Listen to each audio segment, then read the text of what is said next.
نحمده ونصلي على رسوله الكريم اما بعد فاعوذ بالله من الشيطان الرجيم بسم الله الرحمن الرحيم رب اشرح لي صدري ويسر لي امري واحلل عقدة من لساني يفقهوا قولي۔ السلام علیکم ورحمۃ اللہ وبرکاتہ۔ ناظرین، پروگرام دعا کیجئے کے ساتھ آپ کی خدمت میں حاضر ہیں۔ آج ہم انشاءاللہ آپ کے ساتھ گھریلو پریشانیوں سے نجات حاصل کرنے کی دعائیں شیئر کریں گے۔ اس موضوع پر آپ سے گفتگو ہوگی کہ کس طرح ہم اپنے خاندانی زندگی کو، اپنی معاشرتی زندگی کو خوشگوار بنا سکتے ہیں اللہ سبحانہ وتعالیٰ کی مدد کے ساتھ۔ کوشش اپنی جگہ، لیکن ہر کوشش اس وقت فائدہ مند ہو جاتی ہے جب انسان اس کے ساتھ ساتھ اللہ تعالیٰ سے دعا کرتا ہے۔ حدیث میں آتا ہے کہ اللہ سبحانہ وتعالیٰ کے نزدیک دعا سے زیادہ معزز اور کوئی چیز نہیں، یعنی سب سے زیادہ اللہ تعالیٰ جس چیز کو بندے کی ویلیو کرتے ہیں وہ دعا مانگنا ہے۔ اسی طرح ایک اور حدیث میں آتا ہے کہ دعا کرنا افضل عبادت ہے، یعنی انسان جب اللہ تعالیٰ کے آگے ہاتھ پھیلاتا ہے، اپنے دل کی پکار اپنے رب کو سناتا ہے، تو دراصل وہ عبادت کی حالت میں ہوتا ہے اور ایک افضل عبادت کر رہا ہوتا ہے۔ اس لیے کثرت کے ساتھ دعائیں کرتے رہنا چاہیے، لیکن یاد رہے کہ دعا کرنے سے پہلے اللہ سبحانہ وتعالیٰ کی تعریف ضرور کی جائے۔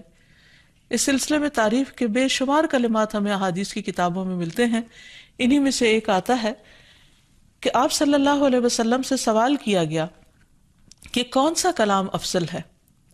آپ نے فرمایا جو اللہ نے اپنے فرشتوں اور اپنے بندوں کے لیے چنا، اور وہ ہے سبحان اللہ و بحمدہ، سبحان اللہ و بحمدہ۔ یعنی جب انسان دعا کرنا چاہے تو اس سے پہلے کچھ مرتبہ جتنا اس کا دل چاہے اللہ تعالیٰ کی تسبیح اور حمد و ثنا بیان کرے، اور بار بار تکرار کے ساتھ کہتا رہے سبحان اللہ و بحمدہ۔ اس کے بعد درود شریف پڑھے جتنی دیر پڑھنا چاہے، اور پھر اس کے بعد اپنی حاجت اللہ سبحانہ وتعالیٰ کے سامنے رکھے تو انشاءاللہ اس کی پریشانی دور ہوگی۔ جہاں تک گھریلو پریشانیوں کا تعلق ہے تو اس میں ہم دیکھتے ہیں کہ ہر گھر کے اندر کوئی نہ کوئی چیز ایسی ہو جاتی ہے کہ جس سے باہمی تعلقات میں بدمزگی پیدا ہو جاتی ہے۔ بعض افراد کی طبیعت میں غصہ زیادہ ہوتا ہے، بعض لوگ جھگڑالو ہوتے ہیں، بعض لوگ شکی مزاج کے ہوتے ہیں، بعض لوگوں کو اونچا بولنے کی عادت ہوتی ہے، بعض لوگ دوسروں کو مختلف باتوں پر زج کرتے رہتے ہیں، بعض لوگ اپنی ذمہ داریوں کو ٹھیک سے نہیں نبھاتے۔ تو یہ تمام چیزیں صرف نہ یہ کہ ایسے انسان کو خود بلکہ اس کے آس پاس رہنے والوں کو اذیت میں مبتلا کر دیتی۔ اب اس میں انسان بعضوں کو سمجھانے سے بھی کام لیتا ہے، دوسروں سے بھی مدد لیتا ہے، لیکن پھر بھی مسئلہ حل نہیں ہوتا۔ تو صحابہ کرام تو اپنی جوتی کا تسمہ بھی ٹوٹ جاتا تو اللہ سبحانہ وتعالیٰ سے مانگتے تھے۔ تو اگر گھر کے اندر کسی قسم کی ناچاکی یا پریشانی ہے تو اس سلسلے میں بھی ہمیں اللہ تعالیٰ کی طرف رجوع کرنا چاہیے، اور پھر اس کے ساتھ ساتھ دوسرے کو جو مشکل پیدا کر رہا ہے سمجھانا بھی چاہیے۔ جہاں تک لڑائی جھگڑے کا تعلق ہے تو اسے منافقت کی علامت بتایا گیا۔ آپ صلی اللہ علیہ وسلم نے فرمایا کہ منافق کی 4 علامتیں ہیں، ان میں سے ایک کہ بات کرے تو جھوٹ بولے، وعدہ خلافی کرے، امانت میں خیانت کرے، اور جب وہ جھگڑا کرے تو گالی دے، یعنی جھگڑتا بھی ہے اور گالی بھی دیتا ہے۔ نبی صلی اللہ علیہ وسلم نے یہ بھی فرمایا کہ اللہ کو سب سے زیادہ ناپسند آدمی وہ ہے جو بہت جھگڑالو ہے، یعنی اللہ تعالیٰ ایسے شخص سے محبت نہیں کرتے۔ اس لیے اگر آپ کسی سے بات کر رہے ہو تو اس کی بات توجہ سے سن لے۔ چھوٹی چھوٹی باتوں پر جھگڑنا اور دوسرے کے ساتھ بد اخلاقی سے پیش آنا یہ درست نہیں۔ پھر اسی طرح مومن جو ہے وہ کبھی بد اخلاق نہیں ہوتا، اور بد اخلاقی پھر منافقت کی علامت ہے۔ رسول اللہ صلی اللہ علیہ وسلم نے فرمایا تمہارے یہ نسب نامے کسی کے لیے گالی کا سبب نہیں ہے، تم سب آدم کی اولاد ہو، ایک دوسرے کے قریب ہو، دین یا عمل صالح کے علاوہ کسی وجہ سے کسی کو کسی پر کوئی فضیلت نہیں۔ آدمی کے برا ہونے کے لیے یہی کافی ہے کہ وہ فحش گو ہو، بد کلام ہو، بخیل ہو اور بزدل ہو۔ پھر اسی طرح آپس میں محبتوں کا نہ ہونا، بہن بھائیوں میں ناچاکی یا شوہر بیوی میں ناچاکی، یا والدین کے ساتھ محبت کا نہ ہونا، یہ ایک طرح سے اللہ تعالیٰ کی طرف سے ایک آزمائش بھی ہو سکتی ہے اور ایک عذاب بھی ہو سکتا ہے۔ مومن تو محبت کرنے والا ہوتا ہے، اور اس شخص میں کوئی خیر نہیں جو محبت کرتا نہیں اور لوگ اس سے محبت نہیں کرتے، اور لوگوں میں سب سے زیادہ بہترین انسان وہ ہے جو لوگوں کے لیے فائدہ مند ہوتا ہے۔ تو اس لیے بہت ضروری ہے کہ خاندان کے اندر باہم محبت پائی جائے۔ گھریلو زندگی خوبصورت ہو جاتی ہے اگر آپس میں ایک دوسرے سے پیار، محبت اور ہمدردی کے جذبات پائے جاتے ہیں۔ پھر اسی طرح بعض اوقات گھریلو زندگی میں بدگمانیاں بہت تکلیف دیتی ہیں، یا گھر کے کچھ افراد سنی سنائی باتوں پر یقین کرتے ہوئے دوسروں کے خلاف بدگمانی پال لیتے ہیں، تو اس سے بھی پرہیز کرنے کی ضرورت ہے۔ اسی طرح گھریلو پریشانیوں میں گھر کا تنگ ہونا بھی ایک عذاب کی شکل ہے۔ اس لیے نبی صلی اللہ علیہ وسلم نے ہر وضو کرنے کے بعد جو دعا سکھائی، اس میں خاص طور پر یہ دعا آتی ہے کہ اے اللہ میرے گھر میں وسعت پیدا کر دے، یعنی ایک تو دلوں میں وسعت ہو، اور دوسرا یہ ہے کہ جگہ بھی کشادہ ہو۔ رسول اللہ صلی اللہ علیہ وسلم نے فرمایا 3 چیزیں بدبختی میں سے ہیں۔ عورت جب تو اسے دیکھے تو وہ تجھ کو بری لگے اور وہ تجھ پر اپنی زبان چلائے، اور اگر تو اس سے غائب ہو تو وہ اپنے نفس کی اور تیرے مال کی حفاظت نہ کرے۔ دوسرے، مریل سواری کہ اگر تو اسے مارے اور چلائے تو تجھ کو تھکا دے، اور اگر اسے چھوڑ دے تو تجھے جلد تیرے ساتھیوں تک نہ پہنچائے، اور ایسا گھر جو تنگ اور کم سہولتوں والا ہو۔ تو اس لیے اگر انسان ایسی کسی تکلیف میں مبتلا ہے تو اس کا حل بھی یہی ہے کہ کوشش کے ساتھ ساتھ انسان دعا کرے۔ اسی طرح خرچ میں کمی، وسائل میں کمی، مال میں کمی، یہ تمام چیزیں بھی عموماً گھروں کے اندر جھگڑے پیدا کر دیتی ہیں۔ کھانے پینے کی قلت، بنیادی ضروریات کا پورا نہ ہونا، تو ایسی صورت میں بھی انسان اللہ تعالیٰ کی طرف رجوع کرے، اور اس کے لیے ساتھ ہی کوشش بھی ضروری ہے۔ کوشش میں سب سے پہلے تو یہ کہ انسان لڑائی جھگڑا چھوڑے، صبر و ضبط کی عادت ڈالے، برداشت اور تحمل کی عادت اپنے اندر پیدا کرے، اپنے اخلاق کو بہتر بنائے۔ ایک حدیث کے مطابق اللہ سبحانہ وتعالیٰ جب کسی گھرانے پر خیر و برکت نازل فرمانا چاہتے ہیں تو اس گھر والوں کے اندر نرمی پیدا کر دیتے ہیں، اور ایک اور حدیث میں یہ بھی آتا ہے کہ جو نرمی سے محروم کر دیا گیا وہ ہر خیر و بلائی سے محروم کر دیا گیا۔ تو اس لیے گھر کے ہر فرد کو اپنے اپنے رویے پر غور کرتے ہوئے اپنے اخلاق کی اصلاح کرنے کی ضرورت ہے، اور دوسروں سے توقعات زیادہ رکھنے کی بجائے اپنا طرز عمل اچھا کرنے کی ضرورت ہے۔ اور گھر والوں کے ساتھ بہترین ہونا نبی صلی اللہ علیہ وسلم کی سنت ہے۔ آپ نے فرمایا تم میں سے بہتر وہ ہے جو اپنے گھر والوں کے لیے بہتر ہو، اور میں تم سب کی نسبت اپنے گھر والوں کے حق میں اچھا ہوں۔ یعنی آپ نے اپنی مثال دی کہ میں سب سے اچھا سلوک اپنے گھر والوں سے کرتا ہوں، تو تمہیں بھی اگر اچھا بننا ہے تو ایسا ہی کرنا ہوگا۔ پھر اسی طرح گھر والوں کو زیادہ سے زیادہ فائدہ پہنچانا۔ حسن بصری سے مروی ہے کہ اللہ تعالیٰ کے نزدیک پسندیدہ بندے وہ ہیں جو اپنے اہل و عیال کو سب سے زیادہ نفع دینے والے ہیں۔ پھر اسی طرح پیار و محبت سے رہنا۔ اگر لڑائی جھگڑا ہو بھی جائے یا کوئی غلط فہمی پیدا بھی ہو جائے تو اس وقت خاموشی اختیار کر لینا، مناسب وقت کا انتظار کر کے اس غلط فہمی کو دور کرنا ضروری ہے۔ پھر اسی طرح اللہ سبحانہ وتعالیٰ نے گھریلو زندگی کو خوشگوار بنانے کے لیے جو بہترین ہدایت ہمیں قرآن مجید میں دی ہے وہ ہے عفو و درگزر سے کام لینا۔ اللہ تعالیٰ فرماتے ہیں یا ایہا الذین آمنوا ان من ازواجکم و اولادکم عدوا لکم فاحذروہم وَإِن تَعْفُوا وَتَصْفَحُوا وَتَغْفِرُوا فَإِنَّ اللَّهَ غَفُورٌ رَّحِيمٌ إِنَّمَا أَمْوَالُكُمْ وَأَوْلَادُكُمْ فِتْنَةٌ وَاللَّهُ عِندَهُ أَجْرٌ عَظِيمٌ۔ اے لوگو جو ایمان لائے ہو، بے شک تمہاری بیویوں اور تمہارے بچوں میں سے بعض تمہارے دشمن ہیں، سو ان سے ہوشیار رہو، اور اگر تم معاف کرو اور درگزر کرو اور بخش دو تو بے شک اللہ بے حد بخشنے والا نہایت رحم فرمانے والا ہے۔ تمہارے مال اور تمہاری اولاد تو محض ایک آزمائش ہے، اور جو اللہ ہے اسی کے پاس بہت بڑا اجر ہے۔ یعنی انسان کو بعض اوقات اپنی ہی بیوی یا بیوی کو اپنے ہی شوہر سے، اور بعض اوقات اپنے ہی بچوں سے یا اپنے ہی والدین سے دشمنی کا اندیشہ ہو سکتا ہے، اور وہ ایک دوسرے کے لیے مصیبت اور بلا ہو سکتے ہیں، لیکن ایسی صورت میں بھی انسان کا گزارا نہیں ہو سکتا جب تک ایک دوسرے کو معاف نہ کرے۔ زندگی کی گاڑی نہیں چل سکتی جب تک انسان دوسروں کے قصور اور غلطیاں ان سے درگزر نہ کرے، کیونکہ ہر انسان کبھی غصے کی وجہ سے، کبھی جہالت کی وجہ سے، کبھی جلد بازی کی وجہ سے، کبھی لوگوں کے اکسانے پر اپنے پیاروں کے ساتھ زیادتیاں کر جاتا ہے۔ تو ایسی صورت میں انسان اگر چاہتا ہے کہ اس کی زندگی خوشگوار ہو تو اسے معاف کرتے رہنا چاہیے۔ نبی صلی اللہ علیہ وسلم کے اخلاق کے بارے میں جب پوچھا گیا تو حضرت عائشہ کہتی ہیں کہ آپ طعن و تشنیع کرنے والے نہ تھے، یعنی طعنے نہیں دیتے تھے، یعنی اگر کسی سے غلطی ہو جاتی تو اسے بار بار یاد نہیں کراتے تھے، فحش کام نہیں کرتے تھے، بازاروں میں چیخنے والے اور برائی کا بدلہ برائی سے دینے والے نہ تھے، بلکہ معاف کرنے والے اور درگزر کرنے والے تھے۔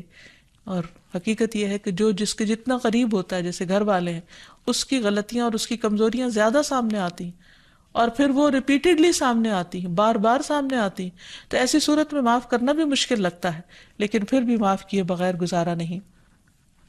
پھر اسی طرح یہ ہے کہ انسان اگر ہمیشہ دوسروں کا حق ادا کرنے کی فکر کرے تو اس سے بھی بہت سے جھگڑے ختم ہو جاتے ہیں۔ شوہر اگر بیوی کو حق دینے والا ہو، بیوی خوشی سے شوہر کا حق دینے والی ہو، بہن بھائی ایک دوسرے کے اوپر قربانی کرنے والے ہوں، یعنی ایثار کرنے والے ہوں، تو ایسی صورت میں گھر کا ماحول بہت خوشگوار ہو سکتا ہے۔ عورت کے بارے میں فرمایا نبی صلی اللہ علیہ وسلم نے کہ عورت اس وقت تک ایمان کی حلاوت نہیں پا سکتی جب تک کہ وہ اپنے شوہر کا حق ادا نہیں کرتی۔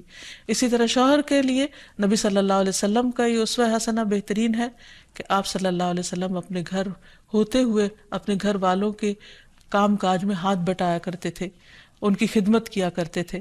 جب نماز کا وقت ہوتا تو فوراً نماز کے لیے تشریف لے جاتے۔ آپ اپنے چھوٹے چھوٹے کام خود کر لیا کرتے تھے۔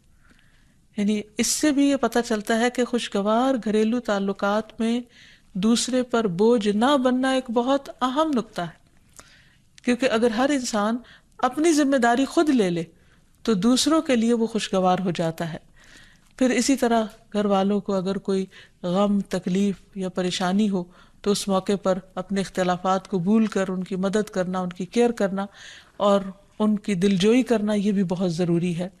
اور حد الوسع گھر کا ماحول خوشگوار رکھنا چاہیے، ایک دوسرے کا احساس کرتے ہوئے اور ایک دوسرے کے کاموں میں عیب نہ نکالتے ہوئے اور ایک دوسرے کو اپریشیٹ کرتے ہوئے، ایک دوسرے کی اچھی خوبیوں کو اور اچھی باتوں کی تعریف کرتے ہوئے، اور اسی طرح بعض اوقات اپنی خواہشات کو پیچھے کرتے ہوئے، کیونکہ اگر ہر انسان یہ چاہے کہ زندگی اس کے مطابق، کیونکہ اگر ہر انسان یہ چاہتا ہو کہ ہر کام گھر میں اس کی مرضی کے مطابق ہو تو یہ ممکن نہیں۔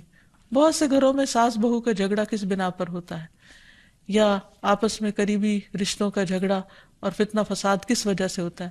کیونکہ ہر شخص یہ چاہتا ہے کہ گھر کا نظام اس کی مرضی کے مطابق ہو، حالانکہ ایسا ہونا ممکن نہیں۔ تو اس لیے ہر انسان کو اپنی رائے بھی دینی چاہیے، لیکن دوسروں کی رائے کا بھی احترام کرنا چاہیے، اپنی ضرورت بھی پوری کرنی چاہیے، لیکن اس کے ساتھ ساتھ دوسروں کی ضروریات کا بھی خیال کرنا چاہیے۔ پھر اسی طرح بہت سے معاملات میں قناعت اختیار کرنی چاہیے، کیونکہ یہ زندگی بذات خود ایک امتحان ہے، اور اصل عیش و عشرت کی جگہ جنت ہے، دنیا نہیں، یا دنیا کا گھر نہیں۔ تو اس لیے ضروری ہے کہ مشکل حالات میں انسان اپنے عزیزوں کا، پیاروں کا، گھر والوں کا ساتھ دے، ان کی مدد کرے۔ مثلا شوہر کے اگر معاشی حالات تنگ ہیں تو بیوی ناجائز مطالبات نہ کرے، اسی طرح اگر بیوی بیمار ہے تو شوہر اس سے بہت زیادہ گھر کے کام کا مطالبہ نہ کرے۔ تو ایک دوسرے کے حالات کی رعایت کرتے ہوئے اگر انسان ایک دوسرے سے توقعات رکھے تو اس سے بھی حالات بہت خوشگوار ہو سکتے ہیں۔ اور پھر یہ کہ ہمیشہ دوسروں کی چھوٹی چھوٹی ایفرٹ پر ان کے لیے شکر گزاری کے جذبات ہونے چاہیے۔ مثلاً اگر کوئی آپ کو گھر میں پانی پلا دے تو آپ اس پر بھی شکریہ بولیں، ہم عام طور پر اگر گھر سے باہر کہیں ہوتے ہیں اور کوئی ہمارے ساتھ تھوڑے سا بھی احسان کا معاملہ کرے تو ہم اس کے احسان کو مانتے ہیں، لیکن گھر والوں کا احسان ماننا ایک مشکل کام لگتا ہے. تو اس لیے اگر ہم چاہتے ہیں کہ گھریلو زندگی خوشگوار ہو تو اس میں گھر والوں کے احسان کو بھی ماننا ضروری ہے. اور پھر چھوٹی چھوٹی اذیتوں کو بہت مینشن نہیں کرنا چاہیے، ان کا ذکر نہیں کرنا چاہیے، ان پر صبر کرنا چاہیے. تو جو شخص شکر اور صبر سے کام لیتا ہے اس کی زندگی لازماً خوشگوار ہوتی ہے. لیکن اس کے باوجود بھی اگر گھریلو زندگی میں تنگی ہو، تکلیف ہو، آپس کی ناچاکی ہو، دشمنی ہو، پریشانی ہو، بہت بے چینی ہو، تو پھر اللہ سبحانہ وتعالیٰ ہی کی طرف رجوع کرنا چاہیے. کیونکہ قرآن مجید میں آتا ہے وَإِن يُرِدْكَ بِخَيْرٍ فَلَا رَادَّ لِفَضْلِهِ يُصِيبُ بِهِ مَن يَشَاءُ مِنْ عِبَادِهِ وَهُوَ الْغَفُورُ الرَّحِيمُ. اور اگر اللہ تجھ سے کوئی بھلائی کرنا چاہے تو کوئی اسے ٹالنے والا نہیں، وہ اپنے بندوں میں سے جسے چاہے فضل سے نوازتا ہے اور وہ بخشنے والا اور رحم کرنے والا ہے. تو اس لیے چھوٹی چھوٹی تکلیفوں پر بھی فوراً اللہ کا ذکر، اللہ کی یاد، اللہ کی تسبیح انسان کے دل کو سکون بخش دے. اور نبی صلی اللہ علیہ وسلم نے خصوصاً اپنی پیاری بیٹی فاطمہ رضی اللہ تعالی عنہا کو جب وہ گھر کے کام کاج کر کے تھک جاتی تھی، کیونکہ اپنے ہاتھ سے چکی پیستی، اپنے ہاتھ سے آٹا گوندتی، اپنے ہاتھ سے اپنے گھر کے کام کاج کرتی، بچوں کو لک آفٹر کرتی، تو بہت تھک جاتی تھی. اور اسی تھکاوٹ کی وجہ سے انہوں نے ایک دفعہ نبی صلی اللہ علیہ وسلم کے پاس جب کچھ قیدی آئے تو خادم کا مطالبہ کیا، لیکن آپ صلی اللہ علیہ وسلم نے ان کو خادم دینے کی بجائے یہ تسبیحات سکھائی اور فرمایا کہ جب تم اپنے بستر پر جانے لگو تو 33 بار سبحان اللہ، 33 بار الحمدللہ اور 34 بار اللہ اکبر پڑھ لیا کرو. اور اسی لیے یہ تسبیحات فاطمہ کے نام سے بھی معروف ہیں. تو رات کو خاص طور پر بستر پر لیٹ کر یہ تسبیحات ضرور پڑھ لینی چاہیے، کیونکہ یہ گھریلو کام کاج کی تھکاوٹ کا بہترین علاج ہے اور خادم کی جگہ کفایت کرنے والی دعائیں ہیں. پھر اسی طرح گھر میں وسعت اور کشادگی کی دعا، اللہم اغفر لی ذنبی ووسع لی فی داری وبارک لی فی رزقی. اے اللہ میرے گناہ معاف کر دے، میرے گھر میں وسعت پیدا کر دے اور میرے رزق میں برکت عطا کر دے. پھر اسی طرح چھوٹی چھوٹی پریشانیوں کے سلسلے میں مثلاً بچے کو چوٹ لگ گئی یا اچانک کسی وبائی مرض کا کوئی شکار ہو گیا تو علاج معالجے کے ساتھ ساتھ دعا کرنا ضروری ہے. مثلا گھر والوں میں سے اچانک کسی کو کوئی ایسی بیماری آ گئی، کوئی سٹروک ہو گیا یا ہارٹ اٹیک ہو گیا تو سارے گھر والے پینک ہو جاتے ہیں. ایسی صورت میں پریشانی کا صرف اظہار کرتے رہنے سے اور غمگین رہنے سے مریض کی مدد نہیں کی جا سکتی. تو اس موقع پر اللہ تعالیٰ سے دعا کرنی چاہیے. اور ایک بہت خوبصورت دعا جو نبی صلی اللہ علیہ وسلم نے حضرت اسماء بنت امیس کو سکھائی تھی کہ آپ نے فرمایا کیا میں تمہیں ایسے کلمات نہ سکھاؤں جن کو تم پریشانی کے وقت پڑھا کرو. اور وہ کلمات ہیں اللہ اللہ ربی لا اشرک بہ شیئا، اللہ ہی میرا رب ہے، میں اس کے ساتھ کسی چیز کو شریک نہیں بناتی. اور آخر میں یہ کہ گھر والوں کی باہمی محبت اور الفت اور تعلقات کی بہتری کی دعا کرنی چاہیے جو پیارے نبی صلی اللہ علیہ وسلم نے ہمیں سکھائی ہے. وہ دعا ہے اللہم الف بین قلوبنا واصلح ذات بیننا واہدنا سبل السلام ونجنا من الظلمات الى النور وجنبنا الفواحش ما ظہر منها وما بطن وبارک لنا فی اسماعنا وابصارنا وقلوبنا وازواجنا وذریاتنا وتب علینا انک انت التواب الرحیم وجعلنا شاکرین لنعمتک مثنین بہا قابلیہا واتمہا علینا. اے اللہ ہمارے دلوں میں الفت پیدا فرما دے اور ہمارے آپس کے معاملات کی اصلاح کر دے. ہمیں سلامتی کے راستوں کی رہنمائی فرما اور ہمیں اندھیروں سے نجات دے کر نور کی طرف لے آ اور ہمیں تمام ظاہری اور چھپی بدکاریوں سے محفوظ رکھ. ہمارے کانوں اور ہماری آنکھوں اور ہمارے دلوں اور ہماری گھر والیوں اور ہمارے بچوں میں برکتیں عطا فرما. ہماری توبہ قبول فرما، بلا شبہ تو بہت زیادہ توبہ قبول کرنے والا اور رحمت کرنے والا ہے. ہمیں اپنی نعمتوں کا شکر ادا کرنے والا بنا اور ان کی تعریف کرنے والا اور ان کو قبول کرنے والا بنا دے. ان نعمتوں کو ہم پر کامل فرما دے، یعنی ان نعمتوں کو ہم پر تمام کر دے. تو کس قدر جامع اور خوبصورت دعا ہے جو نبی صلی اللہ علیہ وسلم نے ہمیں سکھائی. گھریلو زندگی کو خوشگوار بنانے کے لیے ان دعاؤں کو پڑھتے رہنا چاہیے، یاد کر لینا چاہیے، قبولیت کے مواقع پر پڑھنا چاہیے. اگر زبانی یاد نہ بھی ہو تو دیکھ کر پڑھ لینا چاہیے، اور اگر ان کا ترجمہ نہ آتا ہو تو اردو میں پڑھنے میں بھی کوئی حرج نہیں. لیکن اللہ تعالیٰ سے مانگتے رہیے، کیونکہ ساری مشکلات کا حل صرف اسی کے پاس ہے. وآخر دعوانا ان الحمد للہ رب العالمین. السلام علیکم ورحمۃ اللہ وبرکاتہ.